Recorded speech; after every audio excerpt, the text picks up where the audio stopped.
মুখ্যমন্ত্ৰী হিমন্ত বিশ্ব শৰ্মা আৰু তেওঁৰ পত্নী ৰিণিকী ভূঞা শৰ্মাৰ পৰ্বতসম সম্পত্তিক লৈ AICCৰ মুখপাত্ৰ পৱন খেৰাৰ বিস্ফোৰক অভিযোগে দেশ তোলপাৰ লগাইছে। পৱন খেৰাৰ অভিযোগ অতি গুৰুত্ব সহকাৰে লৈছে ৰাজনৈতিক দলসমূহে। খুদ বিজেপিতে বিৰাজ কৰিছে আচৰিত ধৰণৰ নীৰৱতা, বাঢ়িছে অস্বস্তি। বিষয়টোক লৈ গৌৰৱ গগৈৰ প্ৰতিক্ৰিয়া। তিনিখন বেলেগ বেলেগ দেশৰ পাছপোৰ্ট কেনেকৈ পালে ৰিণিকী ভূঞা শৰ্মাই? ভাৰতীয় নাগৰিকৰ ওচৰত মাত্ৰ এটাহে পাছপোৰ্ট থাকিব পাৰে, কিন্তু মুখ্যমন্ত্ৰী পৰিবাৰৰ ওচৰত তিনিটা বেলেগ বেলেগ দেশৰ পাছপোৰ্ট আছে। কেনেকৈ? ইজিপ্তৰ passport, United Arab Emirate Dubai passport, Antigua passport. মই সুধিবলৈ বিচাৰো মুখ্যমন্ত্ৰী হিমন্ত বিশ্ব শৰ্মা ডাঙৰীয়া, তোমাৰ পৰিবাৰৰ তিনিটা পাছপোৰ্ট আছে হা নে না? তোমালোকে স্পষ্টভাৱে জবাব দিয়া। শীঘ্ৰে ৰিণিকী ভূঞা শৰ্মাক গ্ৰেপ্তাৰৰ দাবী আৰু মুখ্যমন্ত্ৰীক পদত্যাগৰ প্ৰত্যাহ্বান জনাই অখিল গগৈয়ে ক'লে, অসমৰ ইতিহাসত ইমান ডাঙৰ কেলেংকাৰী কোনোদিনেই ঘটা নাছিল। বহুত ডাঙৰ ঘটনা ঘটিছে অসমৰ ইতিহাসত। আজি কংগ্ৰেছ দলৰ মুখ্য মুখপাত্ৰ পৱন খেৰাই অভিযোগ উত্থাপন কৰিছে যে হিমন্ত বিশ্ব শৰ্মাৰ পত্নীৰ তিনিখন বিদেশী দেশত তেওঁৰ পাছপোৰ্ট আছে।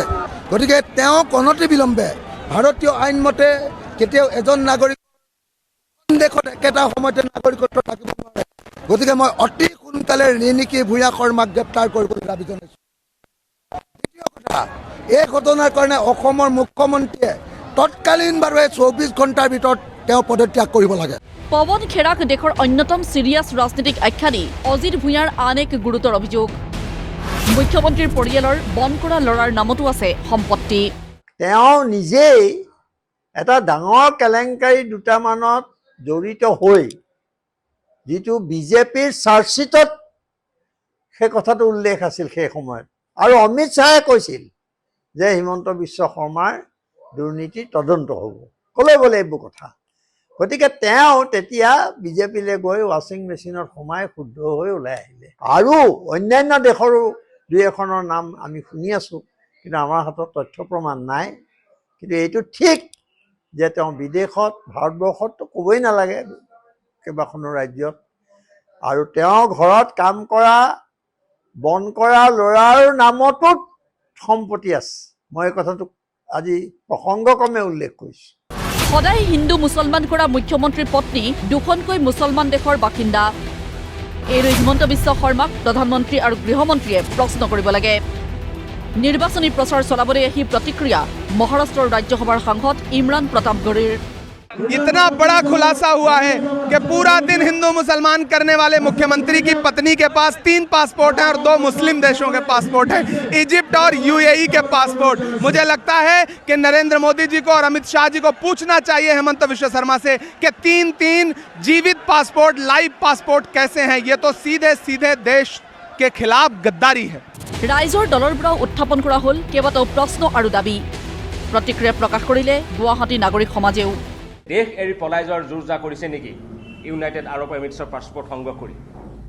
দেশ এৰি পলাই যোৱাৰ জোৰ জা কৰিছে নেকি এণ্টিগুৱা আৰু বাৰমুডাৰ পাছপোৰ্ট সংগ্ৰহ কৰি? দেশ এৰি পলাই যোৱাৰ জোৰ জা কৰিছে নেকি ইজিপ্তৰ পাছপোৰ্ট সংগ্ৰহ কৰি? অত্যন্ত চিৰিয়াছ আৰু গুৰুত্বপূৰ্ণ প্ৰশ্ন।